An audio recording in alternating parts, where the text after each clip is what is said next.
Je m'appelle Alexandre Delacron de la Bossière. Je suis maraîcher sur la commune de Saint-Lubin-Vergonois en agriculture biologique.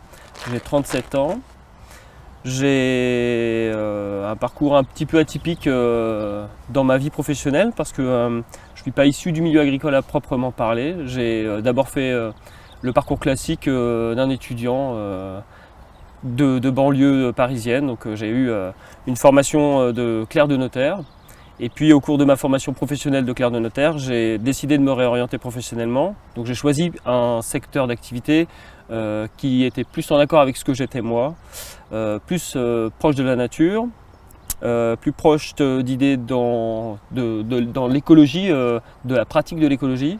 À ce moment-là, j'avais un peu décidé aussi de passer par l'arrêt de la viande, voilà, donc suppression de la consommation annuelle de viande pour pouvoir être en conscience de mes choix.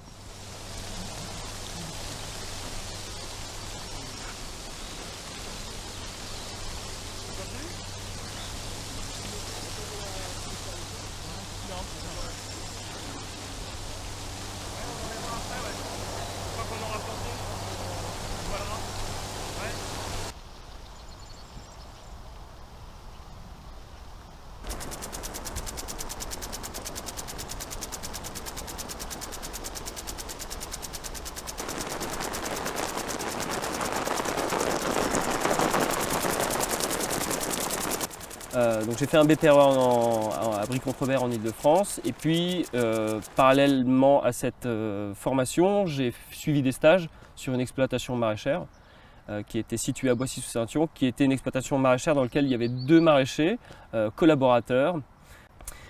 De cette expérience de 2 maraîchers, j'en ai ressorti beaucoup de choses et aujourd'hui je me nourris encore de cette pratique avec ces 2 maraîchers.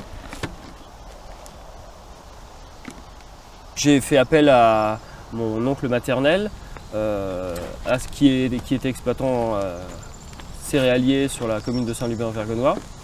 Et je lui ai demandé s'il était possible qu'il me prête, qu'il me permette de m'installer sur une parcelle de 3 hectares dès 2010 pour pouvoir mettre en place mon activité de maraîchage.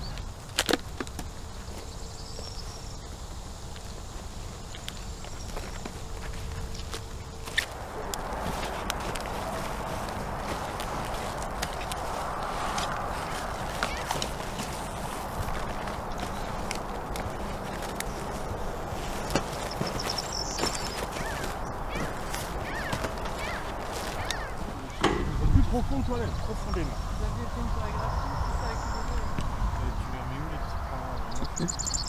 Moi j'avais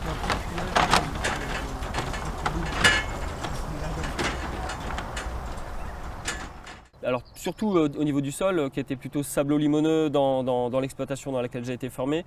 Ici on est plutôt sur une terre plutôt argilo-limoneuse, limono-argileuse. Donc des différences qui m'ont amené à faire des réajustements sur les pratiques de maraîchage que j'ai pu connaître voilà, dans le cadre de ma formation. Il a fallu ici que je les mette en place, que je les essaye et que je connaisse les limites pour pouvoir dépasser les limites qui étaient créées par mon sol, quoi, voilà, les limites devant moi. Donc en 2010, je me suis installé ici. On a fait donc la création de la ferme, hein, c'était une vraie création de ferme, donc avec mise en place de serres, installation de serres, mise en place d'un forage, acquisition du matériel me permettant de travailler. Début de la commercialisation avec un groupe de consommateurs d'une AMAP.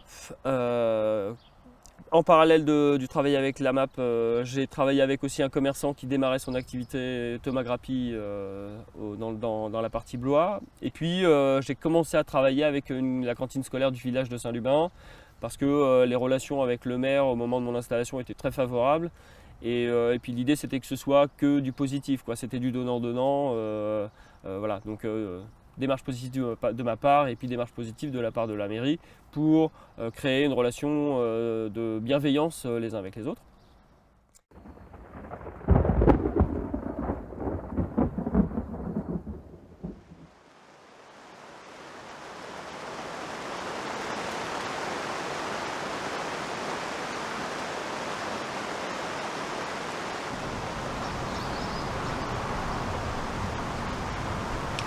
Mais ouais, en préparation de commande, on passe toujours par ici.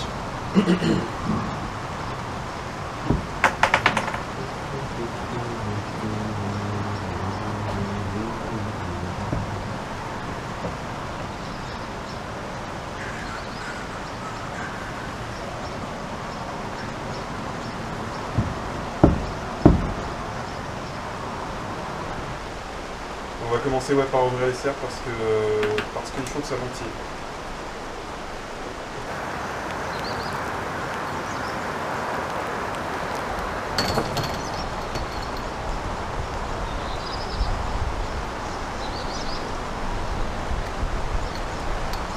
Moi je vais faire des carottes.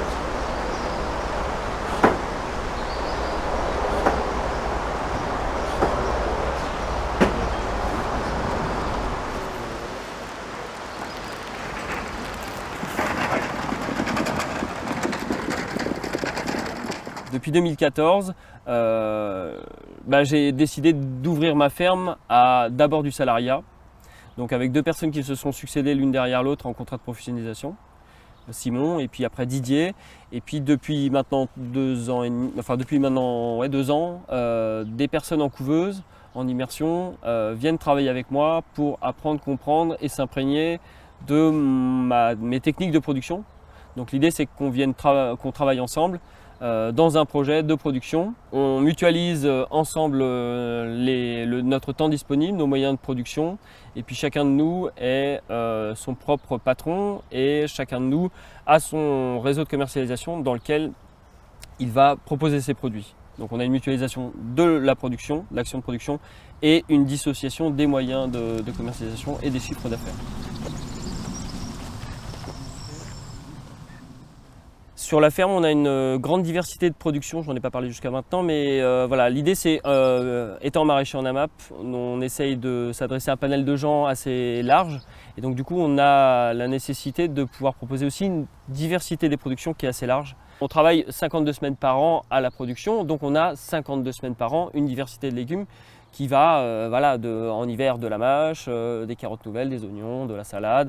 Et puis on avance au fur et à mesure de la saison en ayant au printemps les premiers navets nouveaux, les premières courgettes, les premières fèves. Et puis après arrive l'été où on a les premières tomates, les aubergines, les poivrons, la diversité des concombres, des melons, des pastèques. Et puis après arrive doucement l'automne avec les cucurbitacées, les potimarrons, tout ce qui est les fenouils. Et après arrive la période hivernale où on a les patates douces, les productions de radis, les productions des pommes de terre, pour essayer de proposer toujours cette diversité, cette fraîcheur et ces produits qui collent à la cuisine et à l'alimentation française classique qu'on peut avoir dans maintenant sa diversité aussi, puisque on a beaucoup de légumes asiatiques qui débarquent dans nos paniers et qui sont une bonne manière de donner un peu de fraîcheur à ce qu'est la cuisine française, parce que c'est des produits souvent très travaillés, très beaux, très doux et qui nous changent du patate, carotte, poireau, oignon qu'on peut avoir classiquement et qui pourrait nous faire dire que c'est maraîcher en AMAP, c'est souvent que ces légumes-là.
Donc voilà, je me considère maraîcher. Maraîcher, c'est producteur de légumes.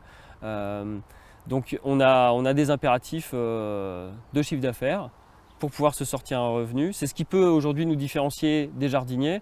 C'est que le jardinier a un métier, lui, de son côté, qui lui permet de vivre et de pouvoir s'acheter des produits. Si jamais sa production ne fonctionne pas, il pourra toujours aller chercher sur le marché, dans le magasin, les produits qu'il n'a pas. Nous, notre travail, c'est de produire des légumes pour le proposer aux gens, donc c'est pour le vendre. Donc c'est vraiment ce qui va nous différencier.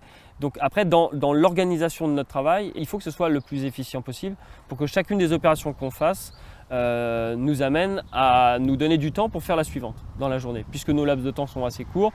Donc il y a une nécessité d'efficience voilà, dans chacune de nos opérations, du début de l'année à la fin de l'année et du début de la journée jusqu'à la fin de la journée, pour se donner du temps en dehors de la ferme.